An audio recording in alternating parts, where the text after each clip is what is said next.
There is a particular kind of attention that feels like love but isn't. It arrives wearing the right costume. It speaks the right words. It shows up at the right moments. And for a while, sometimes a long while, it feels like devotion, like loyalty, like someone who truly sees you. But beneath the surface, something is wrong. It's too much, too constant, too intense. And no matter how many times you try to create distance, the distance closes on its own, as if the space between you and this other person is a wound that refuses to heal. What you are dealing with is not love. It is obsession. And throughout human history, obsession has destroyed more lives than almost any other psychological force, not through sudden violence alone, but through slow erosion, through the grinding, relentless pressure of being someone else's entire world without ever agreeing to carry that weight. The Romans had a word for it. The Greeks wrote tragedies about it. Shakespeare built some of his darkest plays around it. And every civilization that has ever existed has had to grapple with the same uncomfortable truth. The human mind, when it fixates, becomes something terrifying, something that will not yield. Something that sees another person not as a human being with their own interior life, but as an object, a missing piece that completes them. This video is not about flattery.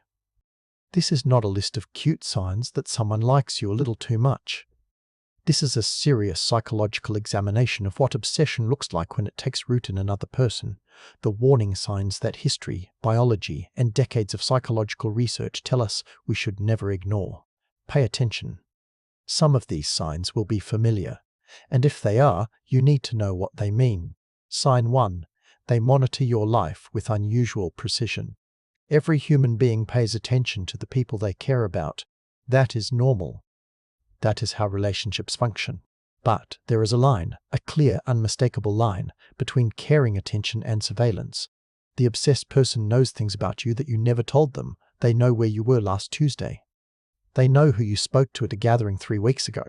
They reference conversations you had with other people, conversations they were not part of. They track your movements, not because they were invited to, but because they cannot stop themselves. Carl Jung wrote extensively about what he called the anima projection, the phenomenon where a person stops seeing another human being as a separate, autonomous individual and begins seeing them as a screen onto which they project their own inner world. When this happens, the other person becomes an obsession not because of who they actually are, but because of what the obsessed mind has decided they represent. The monitoring behavior is a symptom of this projection. The obsessed person is not watching you. They are watching their own fantasy, terrified that reality will disrupt it. Watch for the small details.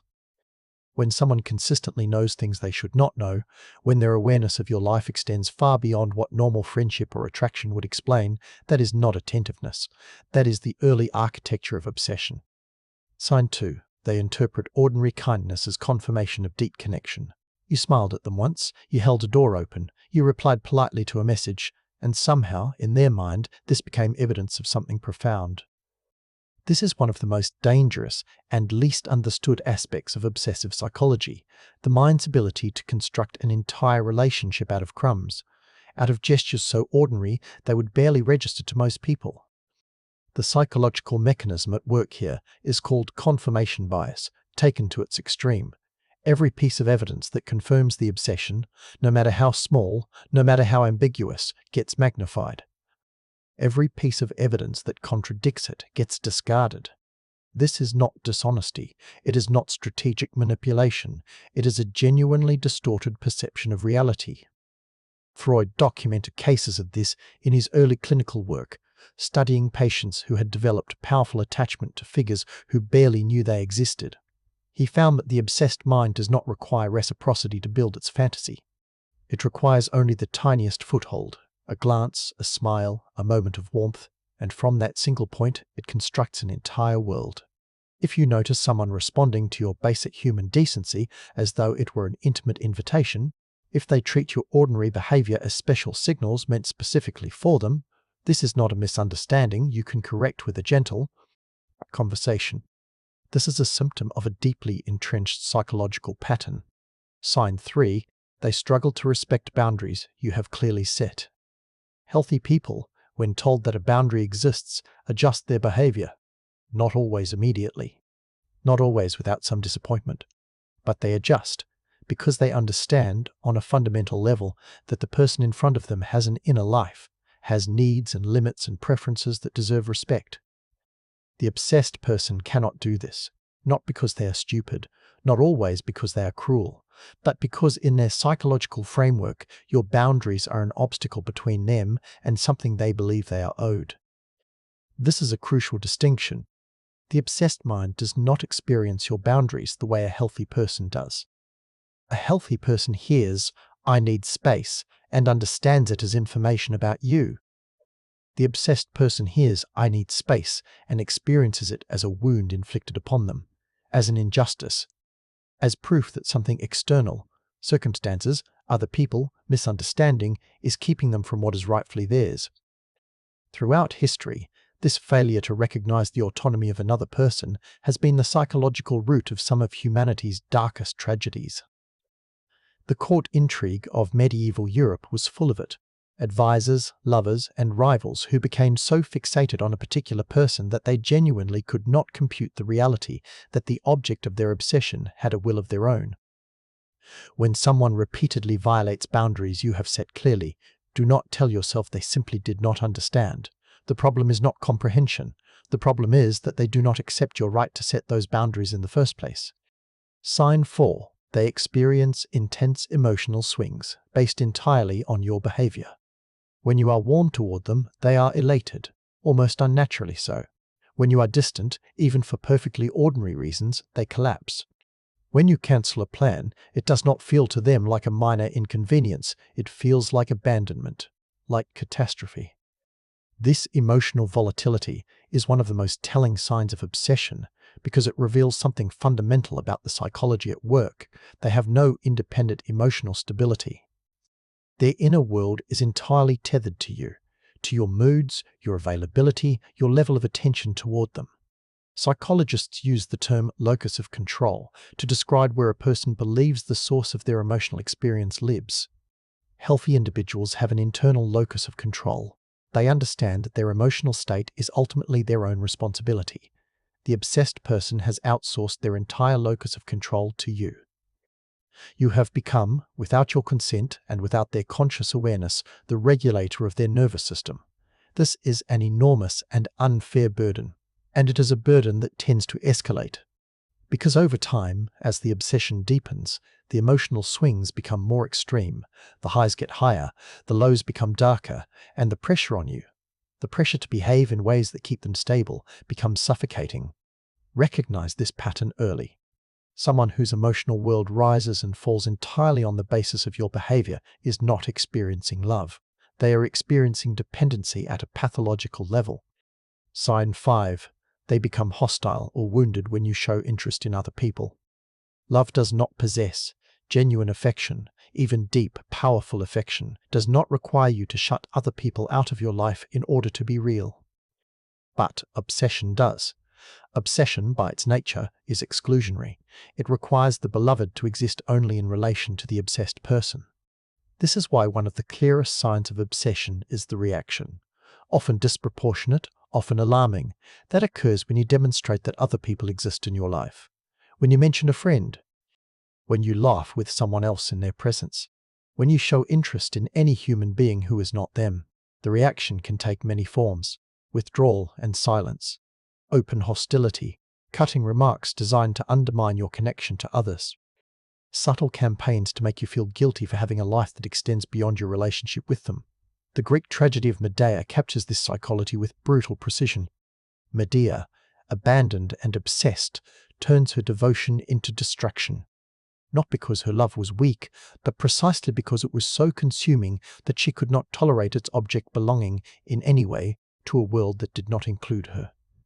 The psychology is ancient, the pattern is universal, and it has never ended well. If someone consistently treats your other relationships as threats, as betrayals, as evidence of your disloyalty, understand that this is not jealousy in any ordinary sense. It is the territorial logic of obsession, and it only tightens over time. Sign 6. They contact you with relentless, compulsive frequency. There is a difference between someone who communicates often because they genuinely enjoy your company and someone who communicates constantly because they cannot tolerate the silence. The obsessed person's contact is driven not by joy, but by anxiety. Every message unanswered is a threat. Every moment of silence is evidence of something going wrong. The compulsive reaching out, the messages, the check-ins, the attempts to maintain constant contact is not an expression of warmth. It is an attempt to manage terror. Neuroscience has given us a deeper understanding of this pattern in recent decades, building on the foundational work that began in the mid-20th century.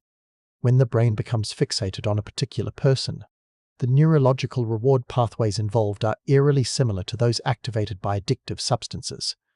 Contact with the obsession produces a relief response. Absence of contact produces withdrawal symptoms, anxiety, irritability, an overwhelming compulsion to reach out. This is why reasoning with an obsessed person about their contact patterns rarely works. You are not dealing with a behavior they have chosen. You are dealing with a neurological compulsion that has taken on a life of its own. When the frequency of someone's attempts to reach you feels less like connection and more like pressure, when you begin to dread the sight of their name, when you feel monitored rather than cherished, trust that instinct. It is telling you something accurate. Sign 7, they idealize you to an impossible, unsustainable degree. In the early stages of obsession, it often feels like the greatest compliment in the world. They think you are extraordinary, remarkable, unlike anyone they have ever known. Every word you say is brilliant. Every ordinary thing you do becomes evidence of your exceptional nature. It feels like being truly seen. But you are not being seen. You are being painted over. The idealization that drives obsession is not a recognition of who you actually are. It is a projection, a fantasy overlaid onto your real self. The person doing the idealizing is not in love with you. They are in love with the version of you they have constructed in their own mind. And the real you, with your contradictions and your bad days and your ordinary human limitations, is not part of that construction. This is why idealization in obsession is always followed, eventually, by devaluation. Because reality has a way of asserting itself. Because sooner or later you will do something that does not fit the fantasy. You will disappoint them. You will be tired when they wanted you energized. You will be honest when they wanted you to confirm the illusion. And when that happens, the collapse can be catastrophic. The person who worshipped you can turn with terrifying speed. Because they were never worshipping you. They were worshipping their own creation. And you, by simply being human, destroyed it. Jung called this the collapse of the projection. He understood it as one of the most psychologically volatile moments in human relationships. Be very careful of anyone who places you on a pedestal too high, too early, and too absolutely. Sign 8. They reference the future with you in ways you have never agreed to. The obsessed person plans for a future you have never discussed and never agreed to. They make assumptions. They speak of shared futures in ways that assume a certainty that does not exist. This is not optimism. This is not romantic enthusiasm. It is the mind overwriting reality with its own preferred version of events. The most disturbing aspect of this behavior is how completely genuine it often is. The obsessed person is not lying to you about their vision of the future. In their mind, the future they are describing is real. It has already happened, in some sense, inside their psychology. The physical reality of your agreement, or lack thereof, is a technical detail they have not yet found a way to incorporate. This is one of the reasons obsession can be so difficult to confront early, because the person exhibiting these behaviors often does not realize anything is wrong. They are not manipulating, they are not scheming. They are lost inside a reality that feels, to them, entirely true. But the effect on you is the same, regardless of their awareness. You find yourself trapped, a character in someone else's story that you never auditioned for and never agreed to perform. Pay attention to the assumptions. Pay attention to the certainty. When someone speaks about a future with you as though its existence is already settled, understand that what they are revealing is not confidence. It is the degree to which their inner world has swallowed their connection to actual reality. Sign 9. They test you, deliberately and repeatedly. Not all obsession presents as soft and worshipping. Some of it is sharp, probing, strategic, even if unconsciously so. The obsessed person who has begun to feel insecure will test. They will say something provocative to see how you react. They will create situations, sometimes small, sometimes elaborate, designed to measure your loyalty, your devotion, your willingness to prioritize them. They will create minor crises to see how quickly you respond. They will withdraw suddenly to see if you pursue. The underlying psychology is rooted in profound insecurity and fear of abandonment. The obsessed mind, having invested everything in its fixation, lives in constant terror of losing it. And rather than sit with that terror, rather than examine it, address it, grow past it, the obsessed person externalizes it. They create situations that will provide evidence one way or another about how safe they are with you. The cruel irony is that the testing itself is often what destroys the thing they fear losing. Because being repeatedly tested is exhausting. It is insulting to your integrity. It erodes trust and goodwill at a rate that no amount of genuine affection can replenish. Stoic philosophy was remarkably clear on this point. Marcus Aurelius wrote extensively about the futility of trying to control what exists outside the self. The testing behavior is the opposite of Stoic discipline. It is the attempt to manage the external world in order to regulate an internal wound that can only be healed from within. If you feel as though you are constantly being evaluated, constantly being measured, constantly required to prove something to someone who never seems permanently satisfied, that is not a relationship dynamic. That is a psychological trap. Sign 10. They cannot accept the end. Endings are painful for everyone. Grief is a natural and necessary human experience. Even the healthiest people struggle when something they cared about comes to a close. But there is a categorical difference between grief and refusal. The obsessed person does not experience the end of a connection the way a healthy person does. For the healthy person, an ending, however painful, eventually becomes a fact. A difficult reality to be processed and eventually integrated.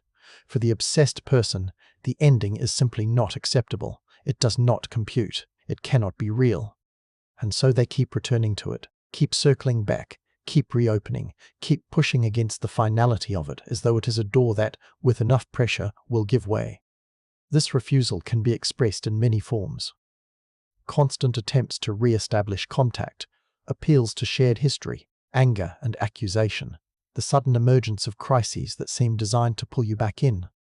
The language of hope. I know we're not done. This isn't over. You'll understand eventually. Delivered with a certainty that has no basis in any reality the two of you actually share.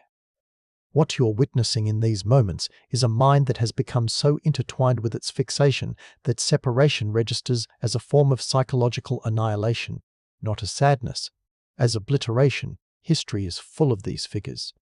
Literature has immortalized them, and the consistent lesson across every culture and every era is the same.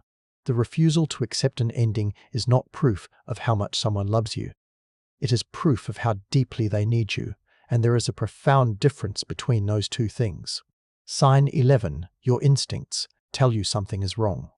This is not a soft sign.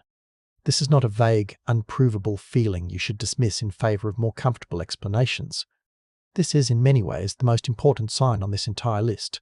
Human beings have been navigating threats for hundreds of thousands of years. The nervous system is extraordinarily sensitive to danger, to patterns that do not add up, to behaviors that carry the weight of something unspoken, to the kind of attention that feels not like warmth but like pressure, like being watched, like being held. When something inside you tightens in the presence of another person, when you begin managing your behavior to avoid their reactions, when you feel relief rather than warmth when they are absent, when you catch yourself monitoring your own words because you are afraid of what happens if you say the wrong thing, your instincts are not being dramatic, they are being accurate. The history of human psychology is full of people who ignored this signal, who told themselves they were overreacting, who found explanations, kindness, loyalty, the desire not to hurt someone, for why they should stay open, give more chances, interpret the behavior more generously. Dostoevsky understood something about this that many of his contemporaries did not, that the human tendency to make excuses for others, to absorb their pathology as our own responsibility, is not a virtue, it is a vulnerability. and it is one that obsession knows how to exploit with devastating efficiency. Trust the signal. When your body and your instincts are telling you that something is wrong, they are not asking you to react with cruelty or panic. They are asking you to be honest with yourself first, and then, from that honesty, to act with clarity. What to do with this knowledge? Understanding these signs is not the same as knowing what to do about them. And this is where clarity becomes essential.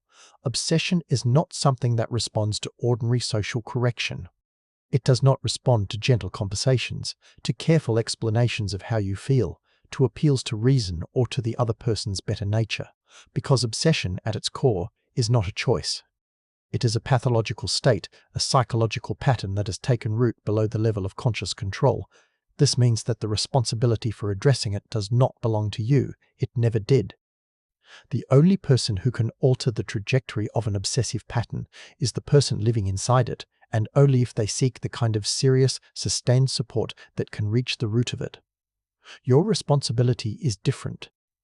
Your responsibility is to be honest about what you are seeing, to stop minimizing the signs that your instincts are already registering, and to act in your own interest with the same clarity and decisiveness that you would bring to any other serious situation. The weight of history is very clear on this point. Every civilization that has told stories about obsession has told them as warnings, as cautionary tales. Not because obsession is always violent, not because every person who exhibits these patterns is dangerous in the obvious sense, but because the slow erosion of your autonomy, your peace, and your sense of yourself that comes from living under the pressure of someone else's fixation is its own form of destruction.